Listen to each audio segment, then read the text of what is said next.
Halo semuanya, balik lagi ke channel YouTube Sofia Mega. Kali ini kamu kembali lagi menonton seri Sadar Diri, di mana aku akan membahas sedikit saja dari buku yang aku baca. Nah, buku yang mau aku bahas adalah How to Stop Feeling Like Shit dari Andrea Owen. Di sini membahas 14 kebiasaan yang akan membuat kamu merasa feeling like shit, atau 14 kebiasaan yang akan membuat kamu merasa seperti sampah gitu.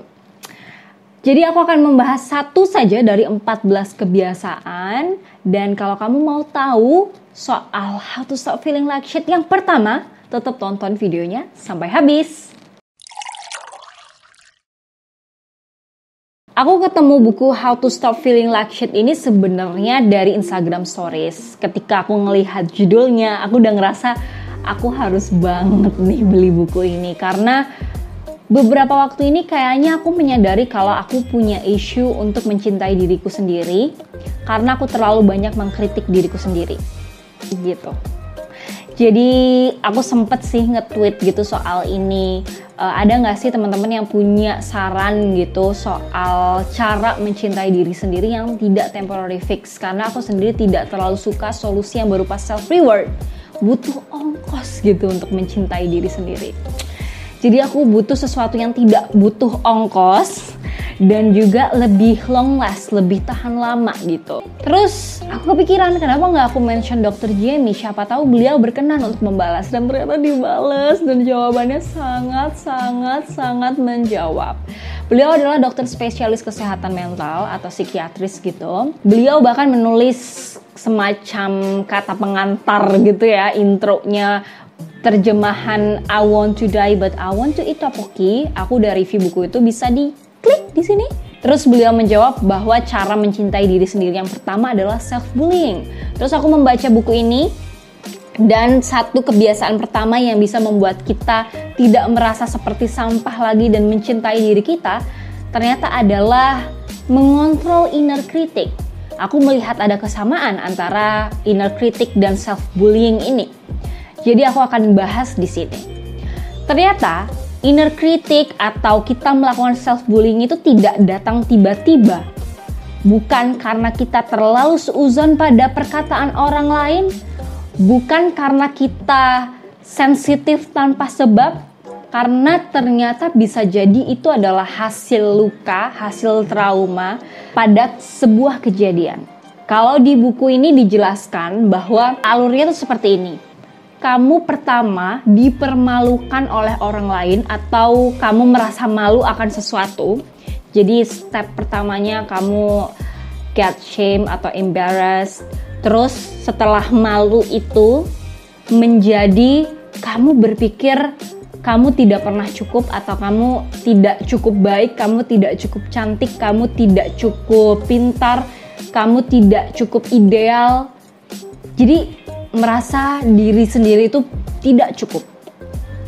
Lalu hasilnya apa dengan pikiran yang terlintas di kepala bahwa aku dikomen orang, aku dipermalukan orang karena kekuranganku, terus aku berpikir aku tidak cukup sebagai diri sendiri yang emang bawaannya begini gitu kan. Ternyata alurnya menjadi kepercayaan di dalam otakmu yang tertanam secara otomatis, atau kalau di sini dijelaskan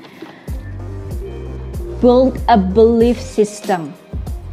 Nah, setelah menjadi belief system itu tadi, lalu berubah menjadi inner critic.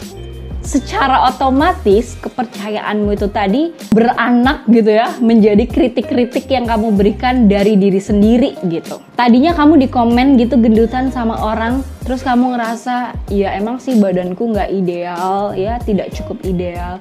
Terus tiba-tiba tertanam menjadi belief system kalau kamu tidak ideal, kamu tidak cukup, kamu gendut sama dengan kamu jelek. Lalu setiap ada orang mengomentari fisik kamu, atau bahkan kamu ngaca, atau bahkan kamu mau pakai baju, kamu langsung mengkritik dirimu sendiri. Aduh, aku kalau pakai baju ini kayaknya kelihatan gendut deh. Fotonya jangan sampai bikin aku kelihatan gendut dong. Seperti itu. Ternyata inner critic tidak muncul tiba-tiba teman-teman, tapi ada alurnya. Ada satu paragraf yang aku suka dalam menjelaskan inner critic ini.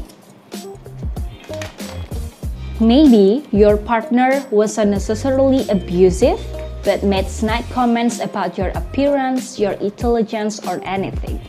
He or she may pass the comments off as jokes or teasing, but deep down, they've embedded themselves into your belief system.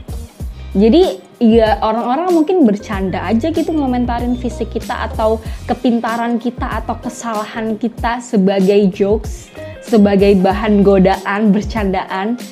Tapi ternyata diam-diam itu menjadi kepercayaan dan jelek gitu ujungnya. Nah, aku punya saran untuk yang suka ngomentarin gak jelas. Pertama, sebelum kamu bicara, pastikan itu sopan atau tidak. Sudah tersampaikan dengan baik atau tidak. Karena di dalam dunia ini kita tidak sedang bicara benar dan salah, tapi bicara pada hal bisa diterima atau tidak diterima. Niatmu baik, caramu salah, tetap tidak bisa. Atau lebih aman lagi, kalau kamu tahu itu nggak sopan, disimpan aja, nggak usah diucapin, mending diem. Atau kalau misalnya kita berhubungan dengan fisik atau informasi-informasi personal, itu kan privasi ya. Itu bukan hakmu loh ngomentarin. Jadi sebaiknya tidak perlu mengomentari. Komentarilah ranah-ranah yang tidak private gitu. Badan-badan orang, hak Anda untuk mengomentari gitu. Kecuali sifatnya kamu harus memberikan kritik untuk hasil kerja yang baik, kritik untuk hasil ini yang baik, itu yang baik, sesuatu hal yang sifatnya kamu memang punya hak di situ. Tapi nggak semua orang bisa kita kontrol ya teman-teman, nggak akan bisa. Karena satu, orang nggak mau tahu, dua, memang akses ilmu pengetahuannya dia nggak dapat, mungkin dia generasi yang sudah terlalu tua, atau dia emang gak tersentuh dengan isu-isu ini. Jadi mungkin yang ada di timeline-nya bukan isu-isu yang seperti ini. Harus dimaklumi, itu memang hal yang di luar kontrol kita. Yang bisa kita kontrol adalah diri kita sendiri. Jadi di buku ini juga disampaikan bagaimana cara mengontrol inner critic. Yang menurutku inner critic ini kayak salah satu kebiasaan yang yang selalu ada di setiap 13 kebiasaan buruk lainnya. Ngerti gak maksudnya? Jadi kayak selalu berkaitan gitu. Aku akan memberikan tips yang ada di buku How to Stop Feeling Like Shit ini. Pertama, kamu harus sadari kalau kamu sedang melakukan self-negative talk. Jadi ketika kamu udah mulai keluar tuh pikiran-pikiran buruk soal diri kamu harus sadari dulu. Oh, ini self-negative talk. Oh, ini inner critic nih. Tahapan yang selanjutnya, kenali polanya, kenali triggernya, penyebabnya apa, isunya apa. Apakah isu-isu tentang appearance atau fisik, atau kepintaran atau apa, coba pahami polanya, agar lebih mudah menanganinya. Yang ketiga, bedakan antara fakta dengan cerita yang mengada-ngada. Misalnya, kamu dikritik seseorang karena tulisan kamu argumennya kurang jelas gitu.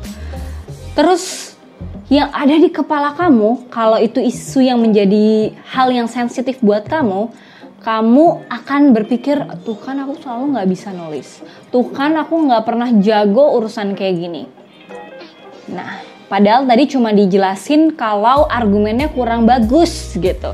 Tapi kita mengada-ngada cerita yang lainnya yang merupakan inner critic. Bedakan. Dengan membedakan itu, langkah selanjutnya adalah fokus pada fakta. Oh, argumennya yang kurang benar. Maka fokuslah perbaiki itu. Fokus what to improve. Daripada sesuatu yang belum tentu benar dan terlalu mengada-ngada. Fokus pada sesuatu yang bisa diperbaiki daripada mengutuk diri kamu tidak pintar. Karena untuk menjadi pintar butuh belajar, dan mungkin kritik itu datang untuk kamu berproses menjadi lebih baik lagi. Jadi itu tipsnya. Semoga sedikit dari How to Stop Feeling Like Shit yang kebiasaan pertama ini bisa membantu kalian untuk mencintai diri lebih baik, dan juga untuk aku sendiri. Kalau misalnya belum jelas, bisa komen di bawah, nanti bisa aku balas. Terus semoga tips-tipsnya bisa dilakukan Dan terima kasih banyak sudah menonton video kali ini. Sampai jumpa lagi di video selanjutnya. Dah.